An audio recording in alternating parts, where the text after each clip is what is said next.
বছর বাইসা থাকবো ওই বছরে ওরে এই ওষুধ চলতেই থাকবে।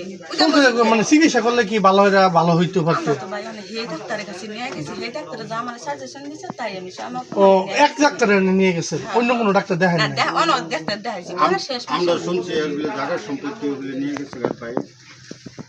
ভাই নিছে না, ভাই নিছে না, সে দালাল ফালালটা নিছে। কোন দালাল কেরা নাম? এই দেখো ভাইয়ে কোন ভাইয়ে ওর না নিচে যে ওই দালাল গো নাম কি?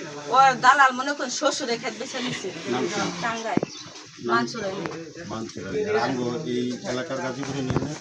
ইনার মনে করেন যে দালাল ফালাল তো মনে করেন যে সময় কাছে না বাড়ি থাকছি আমি দু একজনে চিনি না নয়াপাড়া চিনি তখন করিম কারে নিয়ে বেচছে ও একাই বাড়িতে থাকছে ও একাই 15 বছর আগে না 15 বছর আগে না যে সময় খেত বিক্রি করছে পাগল ওর কতগুলো ক্ষেত্রে রেস্ট নিচ্ছে তার কাছ থেকে না না টিপসই নিচ্ছে। না এরা তো দলিলই প্রমাণ করবো এই পাগল আর পরে ওর কোনো খ্যাতি রষ্টি নেই। আমি খাওয়াইতেছি, আমি ভিন্দাইতেছি, আমি জানি না।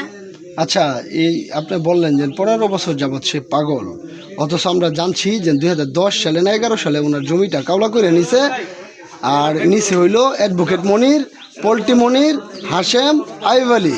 আপনি বক্তব্য দিয়েছিলেন আমাদের কাছে, আজকে আবার এই বক্তব্যটা আপনি ঘুরিয়ে দিচ্ছেন না কেন? না না আমি তো বলছি যে করিমেশ আমি কই নাই জি, আপনি বলছেন।